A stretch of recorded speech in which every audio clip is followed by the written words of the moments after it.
ಇನ್ನು ಬೆಂಗಳೂರಿನಲ್ಲಿ ಜನರ ಪಾಲಿಗೆ ಈ ಜಲಕಂಟಕ ಅಂತಕ್ಕಂಥದ್ದು ದಿನನಿತ್ಯದ ಜಂಜಾಟ ಆಗಿಬಿಟ್ಟಿದೆ.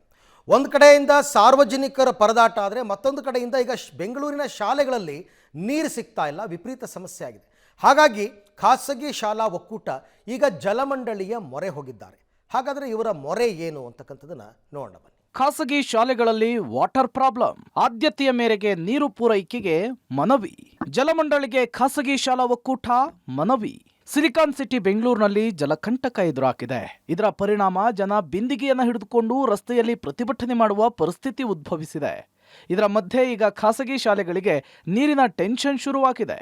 ಖಾಸಗಿ ಶಾಲೆಗಳಲ್ಲಿ ಕುಡಿಯುವ ನೀರಿನ ಸಮಸ್ಯೆಯ ಜೊತೆಗೆ ಟಾಯ್ಲೆಟ್ಗೂ ಕೂಡ ನೀರು ಪೂರೈಕೆ ಬಹುತೇಕ ಸ್ಥಗಿತಗೊಂಡಿದೆ.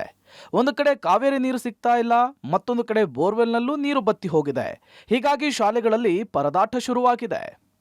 ನಗರ ಪಟ್ಟಣಗಳಲ್ಲಿ ನೀರಿನ ಅಭಾವ ತುಂಬಾ ಜಾಸ್ತಿ ಆಗಿದೆ.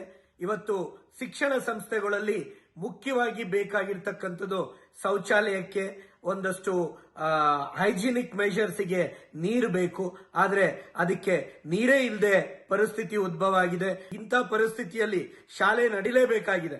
ಯಾವುದೇ ಮಟ್ಟಕ್ಕೆ ಶಾಲೆಯನ್ನ ಆನ್ಲೈನೋ ಇತರೆ ಮಾರ್ಪಾಡು ಮಾಡೋಕ್ಕಾಗಲ್ಲ. ಪರೀಕ್ಷೆಯ ಸಂದರ್ಭ ಇನ್ನೊಂದು 15-20 ದಿನ ನಾವು ಏನೇ ಆದರೂ ಕೂಡ ಶಾಲೆಗಳು ನಡೆಸೇ ತೀರಬೇಕಾಗತ್ತೆ. ಮಕ್ಕಳಿಗೆ ಪರೀಕ್ಷಾ ಸಮಯವಾಗಿರೋದ್ರಿಂದ ನೀರು ಪೂರೈಕೆ ಮಾಡುವಂತೆ ಕ್ಯಾಂಪ್ಸ್ ಜಲಮಂಡಳಿಗೆ ಮನವಿ ಮಾಡಿಕೊಂಡಿದೆ. ಮಕ್ಕಳ ಹಿತದೃಷ್ಟಿಯಿಂದ ಸರ್ಕಾರ ಶಾಲೆಗೆ ನೀರು ಪೂರೈಕೆಯ ಬಗ್ಗೆ ಗಮನ ಹರಿಸಬೇಕು ಅಂತೇಳಿ ಒತ್ತಾಯಿಸಿದ್ದಾರೆ.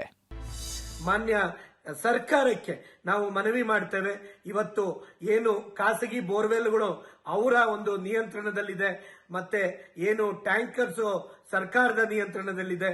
ಪ್ರಿಯಾರಿಟಿ ನಮ್ಮ ಬೇಡಿಕೆಯನ್ನ ಶಾಲೆಗಳಿಗೋಸ್ಕರ ಪ್ರಿಯಾರಿಟೈಸ್ ಮಾಡಿಬಿಟ್ಟು ಆ BWSS ಇಂದ ನಮಗೆ ನೀರನ್ನ ಒದಗಿಸುವಂತ ಕೆಲಸ ಆಗಬೇಕಾಗಿದೆ. ಇಲ್ಲವಾದಲ್ಲಿ ಎಲ್ಲೋ ಒಂದು ಕಡೆ ರೋಗ ರುಜಿನ ಅಥವಾ ಹರಡುವಂತ ತಾಣ ಶಾಲೆ ಅಂದ್ರೆ ತಪ್ಪಾಗಲ್ಲ. ಇನ್ನೇನು ಕೆಲವೇ ದಿನಗಳಲ್ಲಿ ಮಕ್ಕಳಿಗೆ ಪರೀಕ್ಷೆ ಮುಗಿದು ರಜೆಯೂ ಕೂಡ ಶುರುವಾಗಲಿದೆ.